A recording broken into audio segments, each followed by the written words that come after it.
పాయింట్సే అన్ని తప్పులు తడక. రెండోది, ముఖ్యమంత్రి ఫోటో, డిప్యూటీ సీఎం ఫోటో దాంట్లో పెట్టద్దు ఒరిజినల్గా, ఎందుకంటే తప్పది. కులగణన జరిగేటప్పుడు రాజకీయ పార్టీకి కానీ ప్రభుత్వానికి కానీ సంబంధం లేకుండా జరగాలి. ప్రాసెస్ అంతా తప్పు చేశారు. డెడికేషన్ కమిటీ కోర్టు చెప్పిన తర్వాత ఇంటర్వ్యూన్ అయ్యారు. తర్వాత జరిగిన పరిణామాలలో ఒక కమిటీ వేసారు, భూసాని వెంకటేశం. దాని రిపోర్ట్ లేదు, పబ్లిక్ డొమైన్లో పెట్టలే. అసెంబ్లీలో చర్చ పెట్టారు, తీర్మానం చేసి పంపిస్తారంటే మేము ఈ తప్పిదాలు జరుగుతున్నాయి, ఇది నిలవదు, చట్టాలలో నిలవదు, కోర్టులో నిలవదు అని ఆ రోజు చెప్పి, మేము ఒకటే ఆ రోజు సింగిల్ పాయింట్ ఎజెండా కమలాకర్ గారు నేను మాట్లాడినప్పుడు, మీరు ఏమి చేస్తున్నారో మాకు అనవసరం, 42% రిజర్వేషన్లు అయిన తర్వాతనే ఎలక్షన్లకు పోవాలని మేము డిమాండ్ చేసినాం. తర్వాత ప్రధానమంత్రి గారిని నేను ఆల్ పార్టీ డెలిగేషన్ని తీసుకుపోతాను సీఎం గారు చెప్పారు, తీసుకుపోలే. రెండోది, అక్కడ ప్రెసిడెంట్ ఆఫ్ ఇండియా దగ్గరికి, అది కూడా జరగలే. హరీబరీగా గవర్నర్కి పంపించారు.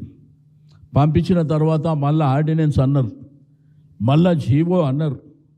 అంటే ఎవరు అమాయకులు ఉన్నారు ఈ రాష్ట్రంలో? అమాయకులు ఉన్నారనుకోని మోసపూరితంగా మోసపుచ్చాలనేటువంటి ప్రయత్నం జరిగింది. అవన్నీ తప్పిదాలు.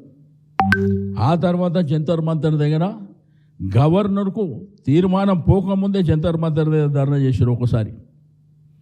మళ్ళీ ఆ తర్వాత 3 రోజులు మేము అక్కడనే ఉంటామని చెప్పి పార్లమెంట్ నడుస్తుంది. పార్లమెంట్ నడుస్తున్నప్పుడు మేము అక్కడ జంతర్ మంతర్ దగ్గర ధర్నా చేస్తామని చెప్పి పోయిండ్రు.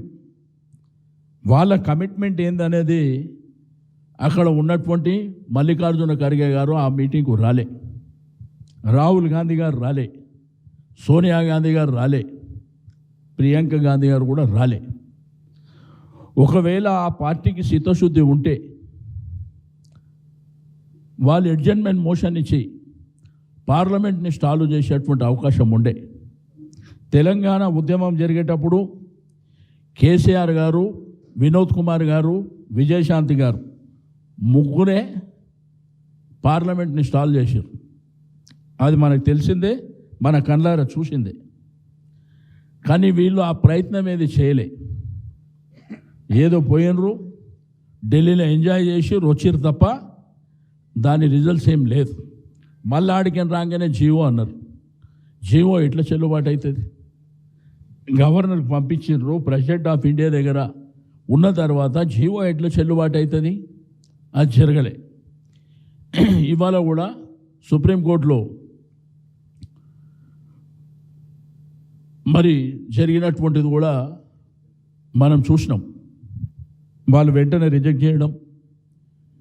అయితే ఇప్పుడు క్యాబినెట్లో కూడా వాళ్ళు ఏ నిర్ణయం తీసుకున్నా కానీ మేము ఒకటే చెప్పేది ఈ ప్రభుత్వానికి, రేపు పార్టీల పరంగా పోతామంటే మేము ఎట్టి పరిస్థితుల్లో ఒప్పుకునే ప్రసక్తే లేదు. 42% రిజర్వేషన్ చట్టపరంగా 9th షెడ్యూల్లో పెట్టిన తర్వాతనే, చట్టపరంగా వచ్చిన తర్వాతనే మీరు ఎలక్షన్ పోవాలి. రాష్ట్రంలో ఉన్నటువంటి బీసీ సమాజానికి కూడా ఈ వేదిక ద్వారా అప్పీల్ చేస్తున్నాం. వాళ్ళు పార్టీ పరంగా అంటే మనం నామినేషన్ వేయొద్దు, మనం కొట్లాడి సాధించుకుందాం. వాళ్ళు వేసేదేం బిచ్చం కాదు, మనం అడక తినటోళ్ళం అంతకంటే కాదు. ధైర్యంగా కొట్లాడి మనం సాధించుకుంటాం తప్ప మనం భయపడవలసినటువంటి అవసరం ఏ కోశాన లేదు. నేను ప్రభుత్వానికి, ముఖ్యమంత్రి గారికి ఒకటే చెప్తున్నా, మీరు రేపేదన్నా నిర్ణయం తీసుకుంటే అది చట్టపరంగా 42% రిజర్వేషన్ 9 షెడ్యూల్ పెట్టిన తర్వాతనే మీరు ఎలక్షన్లకు పోవాలి. ఎలక్షన్లకు మీరు హరీబరీగా